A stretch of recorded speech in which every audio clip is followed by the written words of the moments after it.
Muy buenas noches, estimados hermanos y alumnos de esta prestigiosa Universidad Shalom. Agradecemos a Dios su infinito amor y su misericordia. Y también a estos grandes hombres y mujeres de esta alta casa de estudios que nos permiten pues compartir con ustedes estos conocimientos sobre escatología, sobre los eventos del porvenir, tiempos finales. Esta vez nosotros estaremos dando continuidad a uno de los temas que está correlacionado con el rapto de la iglesia. Es el evento del cual muchos temen y que otros pues se entusiasman al escucharlo, y que es propicio un momento para nosotros analizarlo a profundidad. Nos referimos al tema de la gran tribulación. Hay un sinnúmero de teólogos que trata el tema y que nosotros pues se lo hemos colocado a ustedes en dos prácticas para ver el concepto de cada uno de ellos, cómo ellos manejan el tema de la gran tribulación. Recuerden que para algunos, ya explicamos en el video anterior, no todos experimentarán esta situación que se va a generar de la gran tribulación. ¿Sí? Toda esa problemática, esos juicios cayendo sobre la humanidad. Para algunos creen que simplemente Juan trató de alertar de eventos que ya habían pasado o eventos que pasarían. La situación es que todavía en el siglo XXI tenemos esta situación de expectación sobre qué sucederá, qué es la gran tribulación. ¿Pasará la iglesia por la gran tribulación? ¿Habrá salvación en la gran tribulación? ¿La iglesia completará la obra de evangelizar el mundo en la gran tribulación? ¿Qué representa cada uno de esos juicios? Los sellos, los frascos o la copa. Y finalmente, ¿qué simboliza cada uno de esos caballos que hemos visto etapas en la historia que podríamos decir que se asemejan? ¿Qué significan las trompetas? ¿Por qué toda esta situación a nivel climática, ecológica, las pandemias, las enfermedades, guerras, enfrentamientos y sobre todo un gobierno que para nosotros es importante que lo conozcamos, que tiene que ver con el anticristo, la posición de Israel? ¿Es Israel el que va a tener que sufrir esos 7 años de juicio? Para algunos 3 años y medio. Es obvio que tenemos que remontarnos a las profecías de Zacarías capítulo 14 y Daniel capítulo 9 del 20 al 27. Gran tribulación. Vamos de inmediato a leer lo que nos dice San Mateo, este gran escritor. Para algunos es el primer libro que se escribió del Nuevo Testamento. San Mateo o Leví,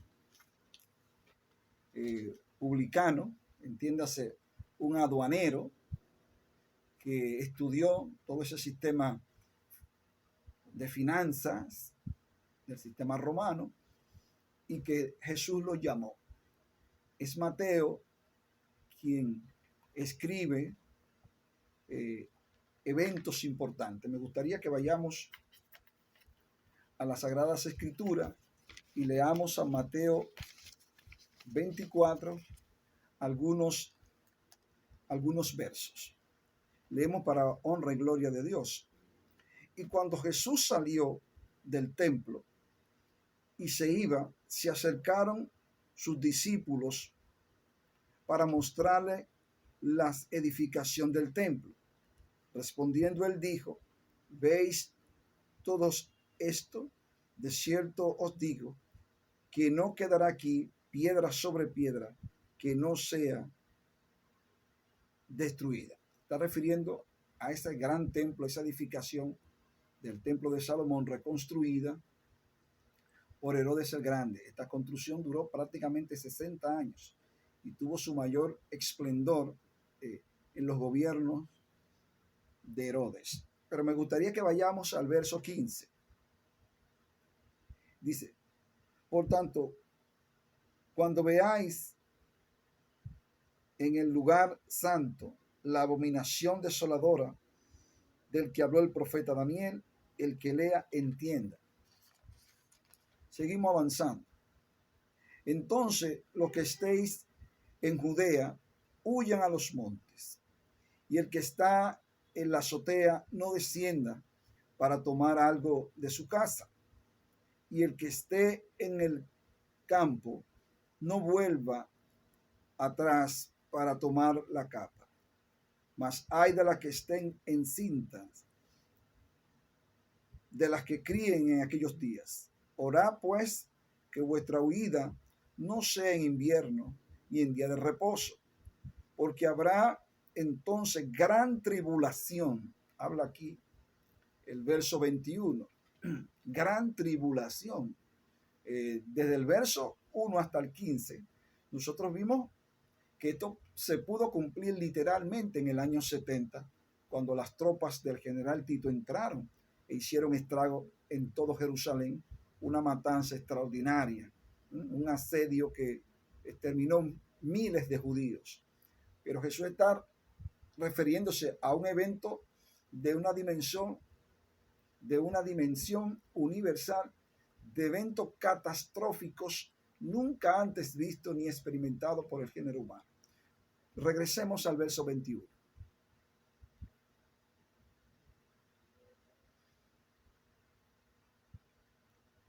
Porque habrá entonces gran tribulación, la cual no ha habido desde el principio del mundo hasta ahora, ni la habrá.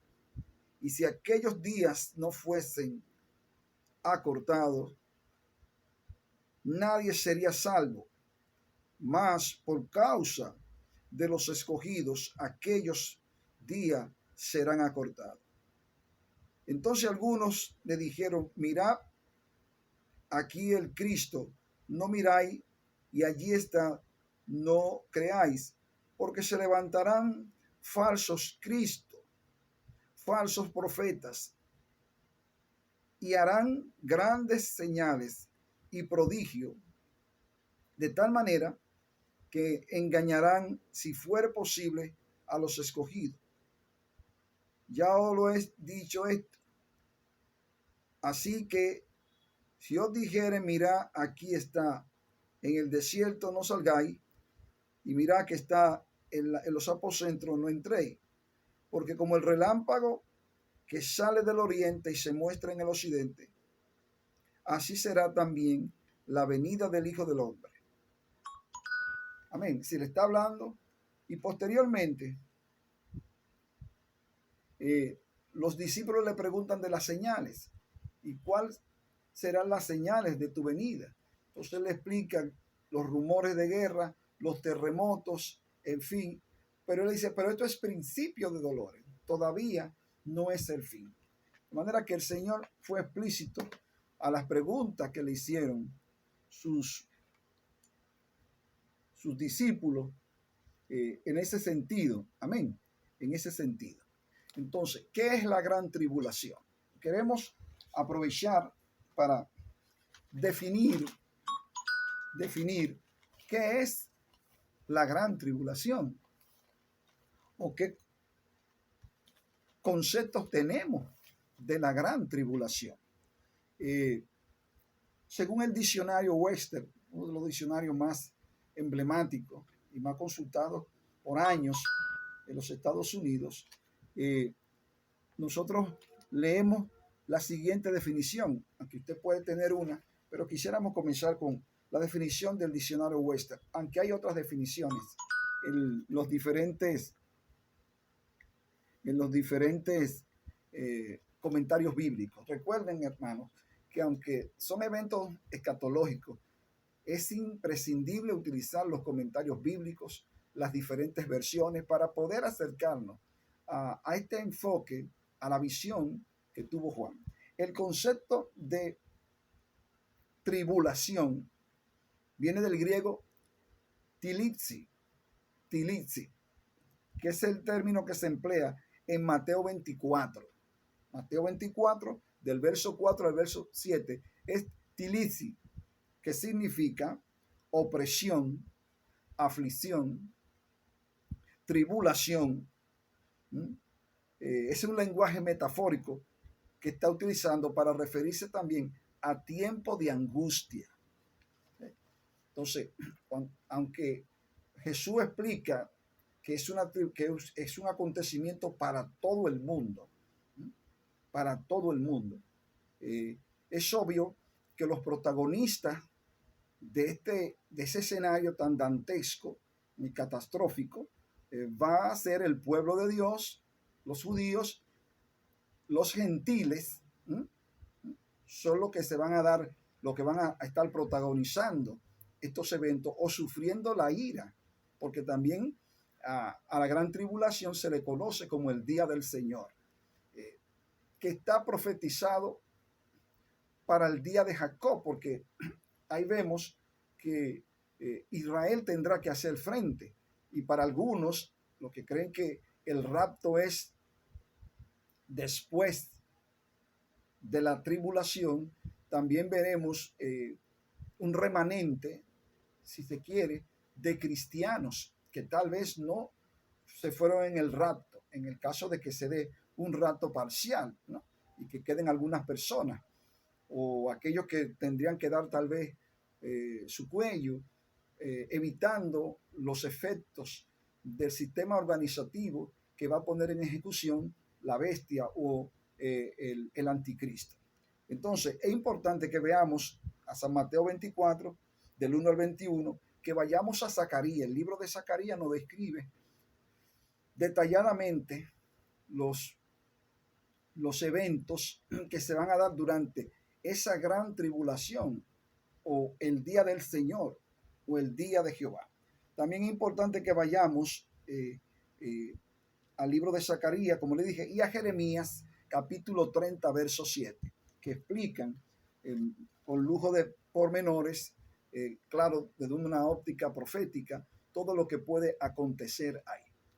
Pero bueno, vamos a comenzar definiendo también, queridos estudiantes, qué es el día del Señor.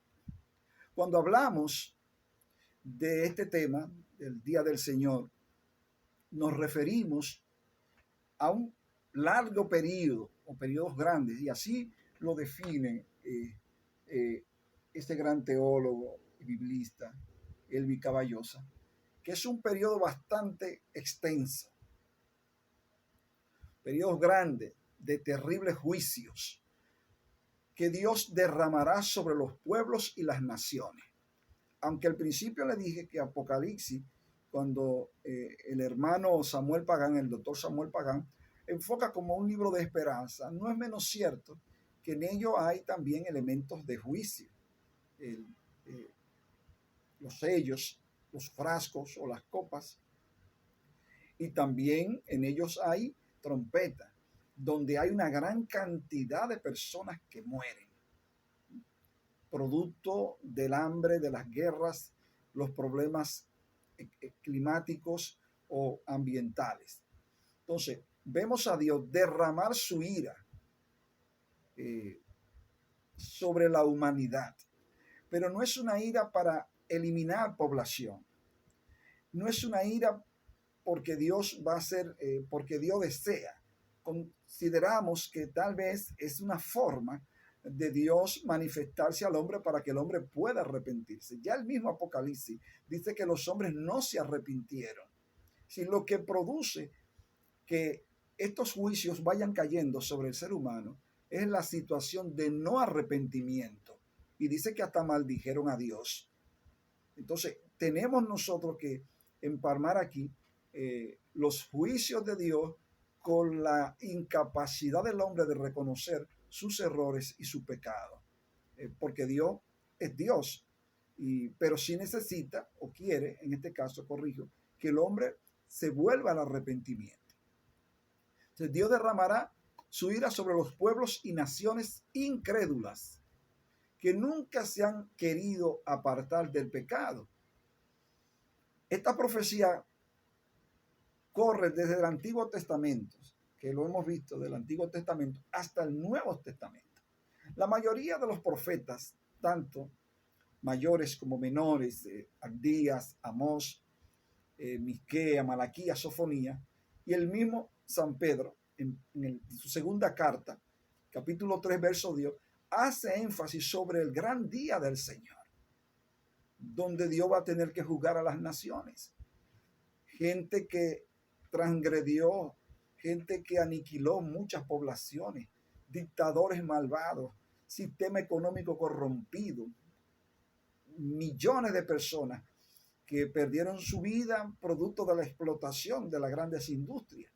El centro, el complejo militar de las grandes potencias que invierte millones de millones en armas de fuego, de destrucción masiva, mientras una población languidece. Entonces los juicios de Dios van a caer en la tierra de una manera u otra, no de forma vengativa, sino de forma justiciera. Entonces, vamos a ver sobre la naturaleza de este gran evento, donde Dios pues vertirá juicio sobre la tierra, tanto en el Antiguo Testamento, como acabo de explicar hace un momento, como en el Nuevo Testamento. Hablan abiertamente o se expresan claramente sobre este acontecimiento de terribles consecuencias a nivel del planeta, a nivel de todo el mundo, que ni aún el diluvio es comparado con este evento, ni aún Sodoma y Gomorra es comparado con esto, ni aún la erupción del Vesubio, que ya hablábamos en las clases introductorias en 2 semanas, cómo destruyó toda la población de Pompeya. El diluvio duró 40 días. La erupción del Vesubio tal vez una semana. Pero estamos hablando, queridos compañeros y hermanos y alumnos, de 7 años bajo esta situación. De prueba permanente, de hambruna, de escasez, de guerra, de muerte, de desconsideración. Entonces, estos 7 días van a ser catastróficos. En el caso, por ejemplo, de los desastres ambientales o climatológicos, huracanes, tormentas, como lo que estamos pasando ahora mismo, estamos en un tiempo de muchas tormentas, está lloviendo, pero difícilmente dure esto 20 días o 30 días. Un huracán lo más que puede durar son 3 días, como mínimo. Pero estos eventos que no habla Apocalipsis, del capítulo 5 en adelante, nos está hablando de 7 años. De 7 años. Entonces, vamos a ver cómo, y veremos cómo el planeta se va a requebrajar, ¿sí? Y cómo los cimientos del planeta se van a estremecer, ¿sí?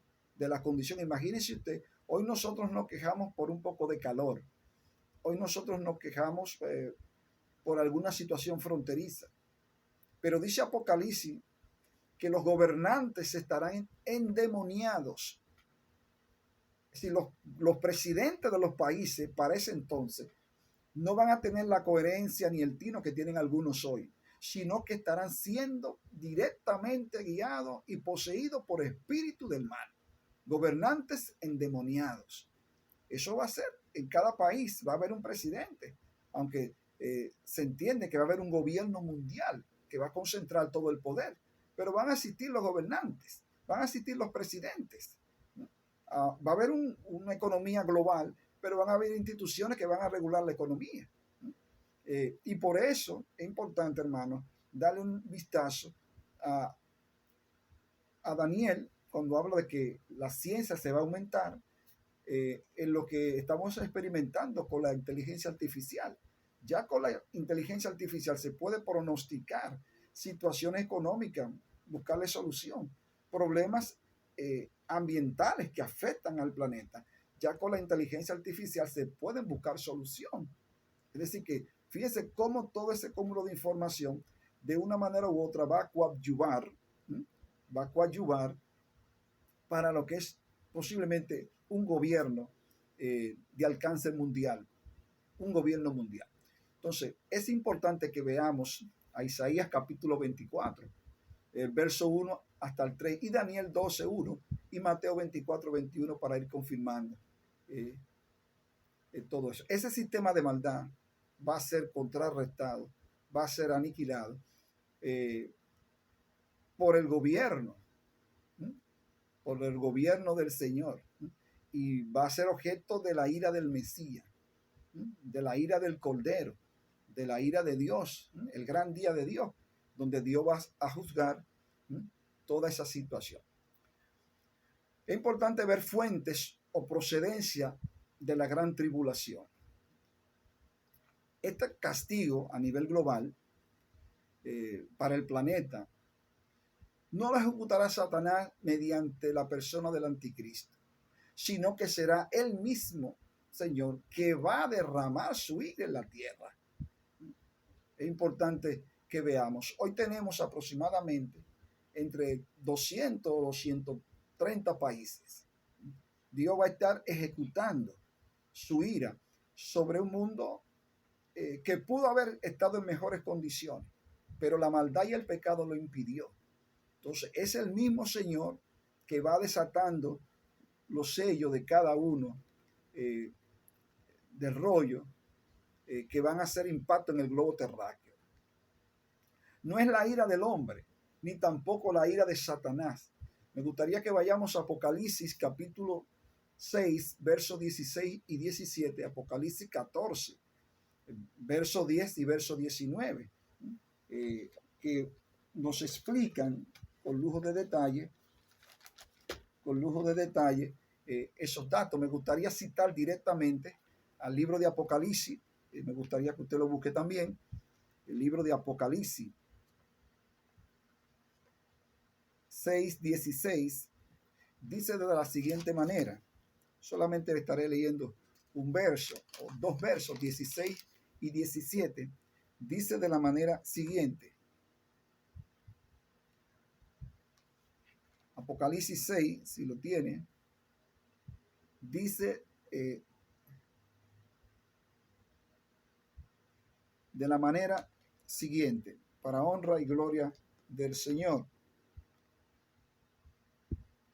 Dice, y los reyes de la tierra, y los grandes, y los ricos, y los capitanes, los poderosos, y todo siervo, y todo libre, se escondieron en las cuevas y entre las peñas de los montes, la gente de poder, y decían a los montes y a las peñas, cae sobre nosotros y escóndenos del rostro de aquel que está sentado sobre el trono y de la ira del Cordero. Fíjense que el Señor mismo es que va a poner, es que está ejecutando esos juicios ante una sociedad que le dio la espalda a Dios y sobre todo un gobierno mundial que ha hecho pacto con Israel. Recuerden que en el Medio Oriente es donde se cuecen muchas veces eventos de naturaleza escatológica muy ligado a la religión, muy ligado a la religión. Entonces, vamos a ver los entes que van a producir esta hecatombe a nivel del planeta. Los 7 sellos, las 7 trompetas, las 7 copas de la ira de Dios que producen la ira del Cordero. Entonces, todo esto indica que el mismo tercer cielo es derramado el castigo divino. Si el mismo Dios desde el cielo va derramando cada uno de esos eventos, según Apocalipsis capítulo 6, verso 18. Es importante destacar que cuando se destapan los sellos, que vemos los jinetes, ¿no? Vemos un personaje que viene vestido de blanco y que se le ha dado una corona y viene con una espada. Este personaje por lo regular casi nadie yerra, sino que todo el mundo acepta que es el anticristo. Es un gobierno que no solamente se opone a Dios, sino que asume la preponderancia de Dios, se opone a todo lo que es Dios, según Apocalipsis capítulo 6, verso 18. Es importante escudriñar esa escritura. ¿Cuáles son los propósitos generales o fundamentales de la gran tribulación? Este evento o esta condición global,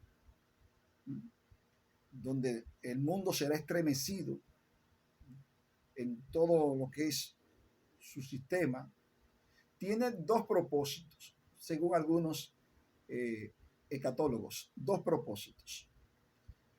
Estos serán los siguientes, según Daniel 12:1 y Apocalipsis 3:10.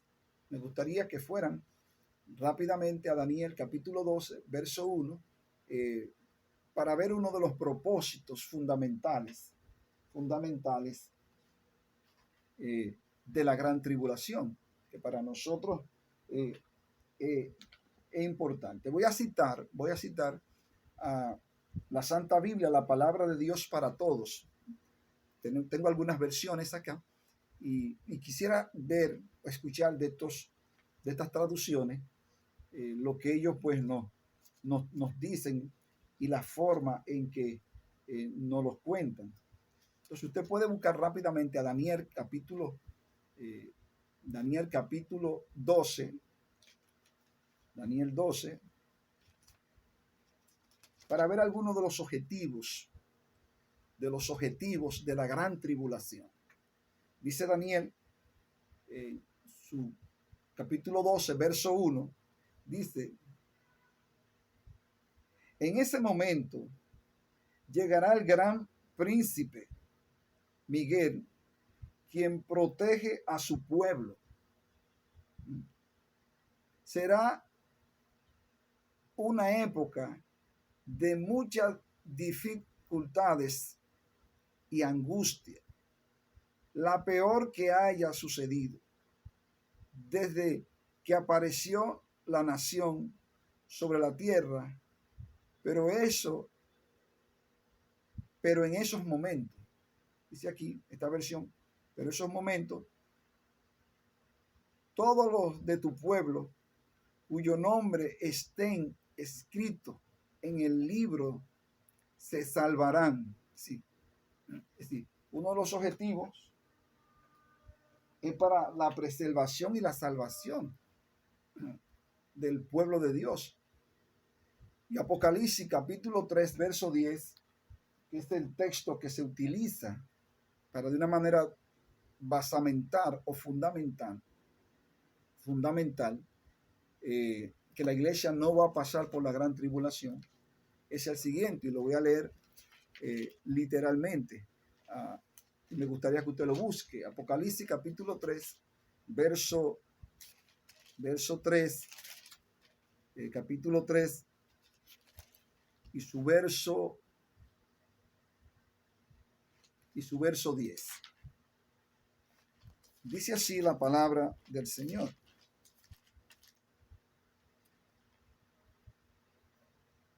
El verso 10 dice: por cuanto has guardado, o sea, la iglesia de Filadelfia que se lo está diciendo, por cuanto has guardado la palabra de mi paciencia, yo también te guardaré de la hora de la prueba que ha de venir sobre el mundo entero para probar a los que moran sobre la tierra. Es decir, uno de los objetivos fundamentales de la gran tribulación es probar a los que moran en la tierra. Dice que el deseo no es intimidar, no es una forma terrorífica de Dios para que la gente se vuelva a él, sino una forma de demostrar a través de estos juicios, porque ya ese es el fin, ya Dios le ha dado al hombre miles de años sociedades han pasado, han vuelto, y aún todavía no hay forma de cómo la gente volverse a Dios. Y una de las maneras en que Dios va a hacer o tratar de que se arrepienta va a ser a través, lamentablemente, de estos juicios para castigar a los malos, porque hay que ver el deterioro social y moral que va a experimentar el mundo cuando Dios determine, ¿no? Determine purificar, probar a los habitantes de la tierra para que se puedan volver a Él. Es decir, ya no hay evangelio que pueda, ya no hay testimonio, ya la sociedad se ha corrompido hasta lo último. Recuerden que estos días bíblicamente son comparados con los días del diluvio y con los días de Sodoma y Gomorra, donde ya el desenfreno, la violencia, el desorden, el irrespeto, la idolatría, la putrefacción social, el mal olor ya había llegado hasta las narices de Dios. Entonces Dios decide, ¿no?, hacer, tomar la iniciativa para poder regenerar esa sociedad, ese mundo que prácticamente le ha dado la espalda y que decide que sea un gobierno diabólico que lo dirija. Entonces, ahí vemos los dos objetivos o algunos de los dos objetivos que se plantean para eso. El primer propósito consiste en Dios probar a Israel y a la vez restaurarlo, según algunos, y como ya leímos, restaurar a Israel espiritualmente y también redimirlo de todos los pecados que ha cometido esta nación y que sabemos que lo cometió a través de los tiempos y es posible que lo esté cometiendo ahora mismo. Se habla de genocidio, se habla de situaciones que se le han ido de la mano en los últimos años a la nación de Israel con el problema palestino, ¿no? Se habla mucho de eso. No tenemos certeza de eso, pero en las redes sociales se habla mucho de lo que está pasando ahí y de otros eventos también. Entonces, aunque sí sabemos que Israel ha sido uno de los países más perseguidos y basta con recordar el genocidio de los nazis, ¿no?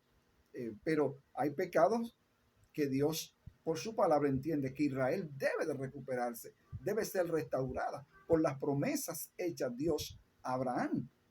Entonces, eso es uno de los objetivos, que Israel vuelva al regazo del Señor. Y esto lo podemos ver en Jeremías capítulo 30, verso 7 y Daniel 12:1, como lo dije, y Apocalipsis 7:1, capítulo 1, verso 1. Entonces podemos ver todo eso ahí, de manera clara, que uno de los propósitos es que Israel se torne a Dios. El segundo propósito, tan importante como el primero, es Dios derramar su juicio y castigar a los hombres y naciones incrédulas. Apocalipsis 3:10, Isaías 26:21. No sabemos el número de la población mundial a ese entonces. Actualmente el mundo tiene unos 10.000 millones de personas. 10.000 millones de personas. Entonces, para ese entonces, no sabemos la cantidad de personas que estarán habitando el planeta, pero sí va a haber no solamente un descontrol moral, es posible que haya un descontrol también en lo que tiene que ver la explosión demográfica, el crecimiento poblacional, los daños ambientales que le van a ocasionar estas personas a la creación de Dios, hasta tal punto que Dios tiene que tomar la delantera, ¿no? En esta situación. Hoy las instituciones castrenses juegan un papel, la justicia, y aún así hay mucho deterioro. Hágase usted la idea cuando este sistema colapse y esté dirigido por gobernantes endemoniados, ¿no?, donde ya no haya respeto, donde las cosas se vayan yendo de su lugar. Entonces, el segundo propósito es tratar de que los hombres también se arrepientan y dejen su incredulidad. Hay un tema en medio de este gran proceso, que es la gran tribulación, que se ha planteado muchas veces, si en la gran tribulación va a haber salvación. Tenemos la incógnita para algunos, pero se entiende que es posible. que haya salvación. En los tiempos, hace 30 años, 40 años, se hablaba que el Espíritu Santo se iba del planeta y por eso el enemigo podía medrar en todas las áreas. Sin embargo, se entiende que el Espíritu Santo es Dios, que es omnisciente, está en todos los lugares. Por tanto, el Espíritu Santo no se retira de la tierra. Son de las cosas que se escuchaba en los años 80 y 90. La mayoría de los creyentes de la Iglesia de Cristo han sido mal informados con relación, o si no habrá salvación en medio de la gran tribulación, ya que se les ha enseñado que inmediatamente la iglesia es arrebatada por el Señor de la tierra, el Espíritu Santo se iría de la misma. Eso ya lo expliqué, siempre se ha pensado eso. Debemos de estar claros que una cosa es tener el Espíritu como omnipresente, de que está manifestado como Consolador y Paracletos. El Espíritu Santo no se retira. Los dos testigos, por ejemplo, de los 14,000 judíos que serán sellados por el Consolador, estarán vigentes y activos en la tierra para acompañar ministerialmente a estos líderes. Es decir, tenemos una predicación de 144,000 que han sido sellados de cada tribu. Elvi Calvallosa plantea que estos están diseminados y que son judíos actuales. Recuerde que Juan, cuando vio eso, fue en el año 100 después de Cristo. Han transcurrido pues prácticamente 2000 años, ¿no? Entonces, ¿quiénes son esos 14,000? Son judíos actuales que están diseminados por todo el mundo, que se han mantenido puros, que es posible que sean célibes, que no tengan familia, ¿no? Entonces, no solamente son sellados, sino que coadyuvan a la predicación de esos dos testigos, que ya es un tema aparte, ¿no? Los dos testigos que predican, que representan uno a Moisés y uno a Elías, y cómo estos predican y que posteriormente son asesinados y puestos en la plaza, pero que una vez Dios los resucita. Eso va a ser un evento extraordinario. Por eso, hermano, es importante ver los avances de la ciencia, de la tecnología. Es decir, dice que todo el mundo ve a los dos testigos en la plaza, ¿no?, que representan tal vez a Moisés y a Elías. Fíjense que hacen las mismas señales. Uno profetiza sobre las aguas y se convierte en sangre. El otro profetiza sobre los cielos y no llueve. Son las mismas manifestaciones que tuvieron Elías y también que tuvo Moisés. Entonces, volviendo al tema, los 14,000 judíos serán sellados por el Consolador, que estará vigente y activo en la tierra para acompañar ministerialmente a estos líderes. A Dios nunca le ha interesado, por ejemplo, eso lo decimos de manera personal, la muerte del impío. Y ya los salmos hablan de eso. Y el profeta: Dios no se agrada con la muerte del impío. Dios se duele cuando una persona, pudiendo aceptar a Dios, no lo acepta y muere en esa condición. Dios no se agrada de la muerte del impío ni del pecador, sino que Él quiere que todo hombre proceda al arrepentimiento.